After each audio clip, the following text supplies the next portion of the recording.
दो भाई मोहन और सोहन। एक समय की बात है, एक गांव में मोहन और सोहन नाम के दो भाई रहते थे। उनके माता पिता कुछ समय पहले ही एक दुर्घटना में चल बसे थे। अब दोनों भाई ही एक दूसरे का सहारा थे।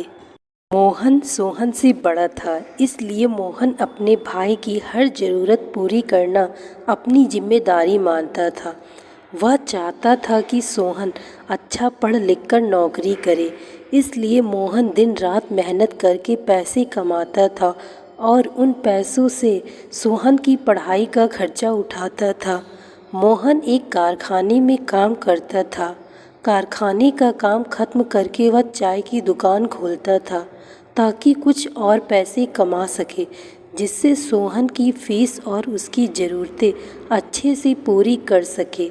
मोहन सुबह जल्दी कारखाने जाता था, इसलिए वह जल्दी उठकर घर का सारा काम करता था और दोनों के लिए खाना बनाकर रख देता ताकि सोहन को पढ़ने में कोई दिक्कत न हो।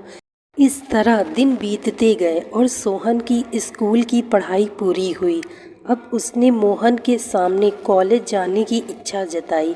मोहन के लिए कॉलेज की फीस भरना थोड़ा मुश्किल था, लेकिन फिर भी वह सोहन की बात मानता लेता है ताकि उसकी पढ़ाई न रुके। अब मोहन को और ज़्यादा काम करना पड़ता था। मोहन रात को 12 बजे तक कारखाने और चाय की दुकान वाला काम खत्म करके घर आता था और सुबह जल्दी 5 बजे निकल जाता था। इस तरह समय गुजरा और सोहन ने अपनी कॉलेज की पढ़ाई जारी रखी। वह कॉलेज में अच्छे से पढ़ने लगा। इधर मोहन दिन रात खून पसीना एक करके पैसे कमाता था। मोहन की नींद पूरी नहीं होने से वह कुछ बीमार सा रहने लगा था। फिर भी वह हर हाल में काम करता रहा। उसके मन में एक ही उम्मीद थी कि सोहन पढ़कर बड़ा आदमी बनेगा तो सब ठीक हो जाएगा और उसे इतना ज़्यादा काम भी नहीं करना पड़ेगा। इस तरह से 3 साल बीत गए।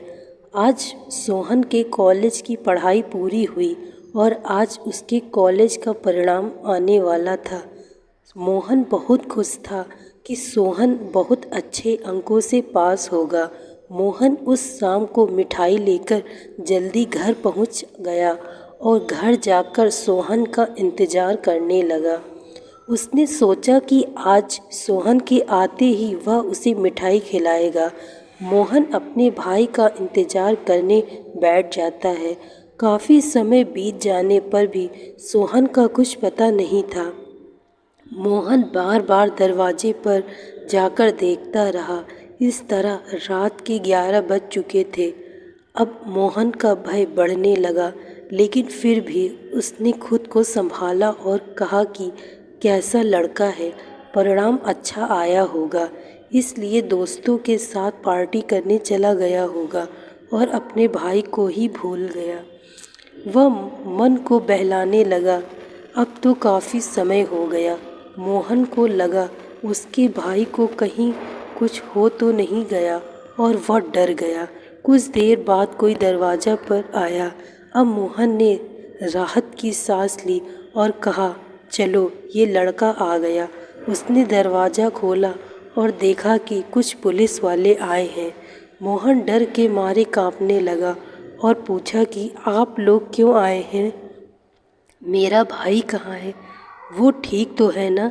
इतने में एक पुलिस वाले के पीछे से सोहन निकला और मोहन के पैरों में पड़ गया। मोहन ने उसे उठाकर गले से लगा लिया और कहा, भगवान का शुक्रिया कि तू ठीक है, मैं तो बहुत डर गया था। इतने में एक पुलिस वाला कहता है कि मोहन जी, आप बहुत भाग्यशाली हैं कि आपके पास सोहन जैसा भाई है। सोहन ने आज वो कर दिखाया है जो हर कोई नहीं कर पाता है। इसने अपने कॉलेज की पढ़ाई के साथ पुलिस की भर्ती की तैयारी भी की थी। आज उसके परिणाम भी आए हैं। सोहन ने दोनों परीक्षाओं में बहुत अच्छे अंक प्राप्त किए हैं। कुछ दिन बाद इसकी ट्रेनिंग शुरू होगी और फिर नौकरी पक्की हो जाएगी। ये सुनकर सोहन ने कहा कि भाग्यशाली तो मैं हूँ जिसने ऐसा भाई पाया है। इन्होंने मेरी हर ज़रूरत को पूरा किया है और उसके लिए कड़ी मेहनत की, लेकिन अब समय आ गया है कि ये आराम करें और मैं इनकी हर ज़रूरत पूरी करूँगा। ये देख मोहन खुशी से रोने लगा। दोनों भाई आपस में गले लगे। पुलिस वालों ने उन्हें बधाई दी और सबने मिठाई खाई। दोस्तों, हमें इस कहानी से यह सीख मिलती है, परिस्थिति कैसी भी हो लेकिन कभी मेहनत करना मत छोड़ो। एक दिन आपको सफलता ज़रूर मिलेगी। Thank you so much.